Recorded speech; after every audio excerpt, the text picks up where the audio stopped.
Hello everyone, my name is Ira and you are on the channel UA Courage. In this video we want to tell you how we survived the winter in the house without a roof, without a heating system and without top 2 floors. We will also share how we deals with the lack of electricity due to the strikes on the Russian army on the energy infrastructure facilities.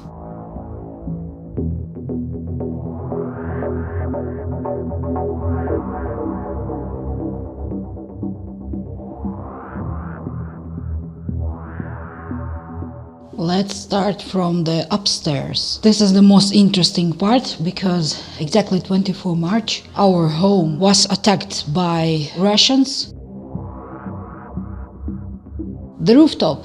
You may think this is the rooftop around all house, but actually it's only about the upstairs. Protection step, let's say, is made by us, actually made, because we collected the money, we call our neighbors to help, so it was something that we did by ourselves. No one helped.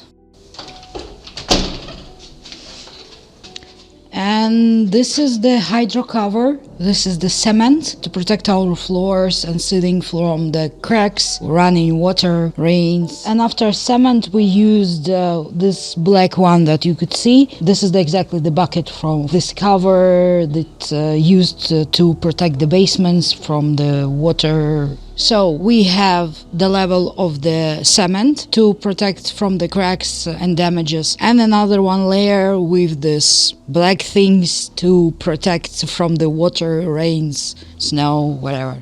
So actually this is the situation after winter time. If you remember from our past video, it would be here. We've got from the landlord this temporary support, let's say, or help for temporary protection, this hydro tent, and you could see what happened after the winter time. Almost all of them was damaged by the wind, by the snow, and not everyone could manage themselves to be here every day to throw up the snow from this tents, and this is the result of the winter, if to be short. Here you could see a house that was destroyed first by some heavy missiles. I'm not quite sure what it was. Some people say that it was tank. I don't know. Anyway, a couple months ago, government even started to renovate this house. You could see the new walls, you could see systems installed already for the rooftops. And after 2 months of work, everything stopped. As people say that government stopped financial things, and so there is no money to continue. But the worst situation of everything of it, that during the renovation, they take off all this protection system what we made also. So now it's half made. So people that did before to protect themselves from the rain and water, for now they stayed uncovered, and so they did this work for nothing, let's say. As I'm aware from now, people are collecting some papers to send it to government to claim the works back and everything like this. I hope they will get success in them job. Couple weeks ago, I've heard the news that our home and the neighbor home, we were added to the program of United 24. You know, it's a famous program, everything fine, they doing a lot of good things. And 2 weeks and we have nothing. Okay, let's wait from one side, and from another side that I'm worried about, that if this money will go from the program United 24 to the local government or rulers, let's say, they will just disappear and no one will did anything. And it's something like, it's double feelings, really double feelings, and we don't know what to do about it. And this is how we manage our apartments that's above each other. So it's like a called one-line neighbors. I don't know how to directly translate it to the English. Hey, it's warm.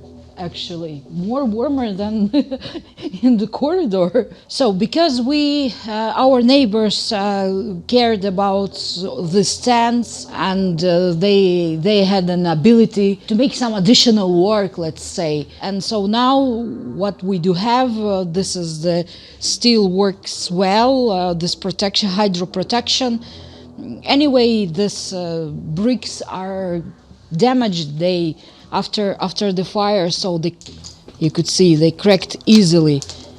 So that's something like this. Anyway, it's warm, it's covered, it's supported, and for now we don't have any huge problems with the water, rain, snow, and etc. And here is our Starlink.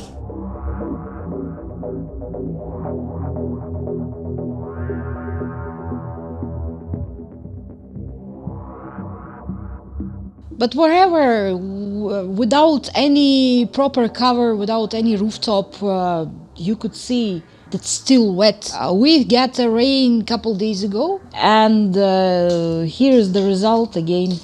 Everything wet. From that side, it's almost dry, but here's still wet.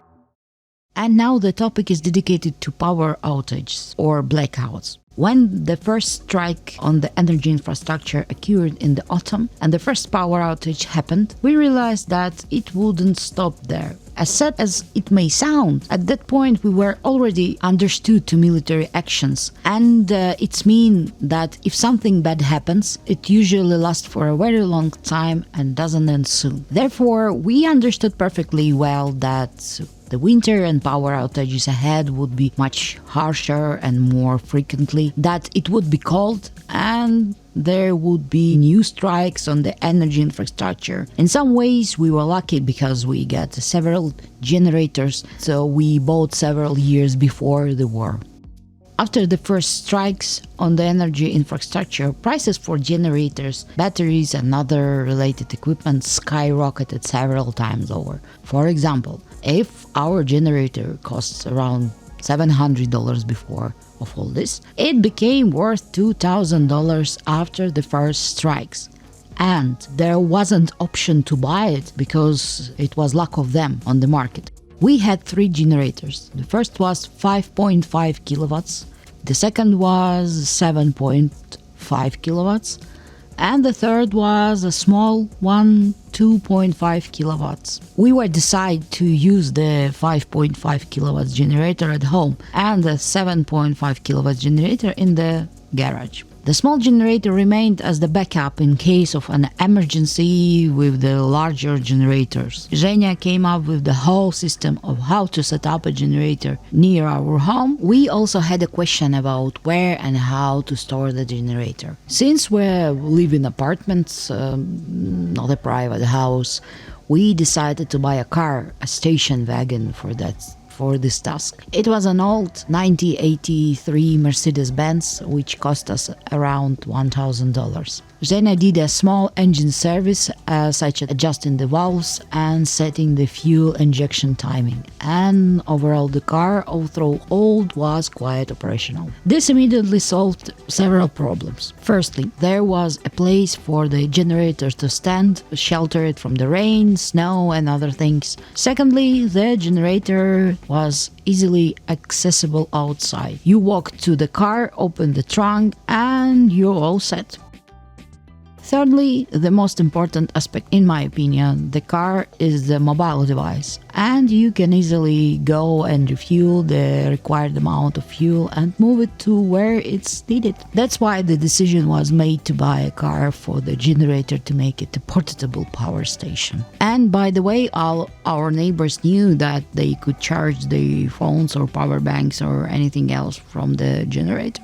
Firstly, due to the scarcity and rising prices on fuel such as gasoline and diesel, it was necessary to convert the generator to LPG gas. There are systems with a gas reducer directly on the generator that immediately converts it to gas fuel. However, This system performs poorly if installed on the generator without prior engine preparation. The generator will output less power and its life shell, let's say, will be significantly reduced. To ensure that the generator runs properly on gas fuel, the compression ratio must be increased. This involves disassembling the engine, removing the cylinder head and trimming it by 3 or 3.5 millimeters. This is done to reduce the combustion chamber and increase the compression ratio. This modification has its positive sides, as a gas fuel is twice as cheap as a gasoline. Also, the main advantage is that a large amount of gas can be filled into a tank, for example 70 liters, which should last for a long time. The average fuel consumption for such generators is about 2 liters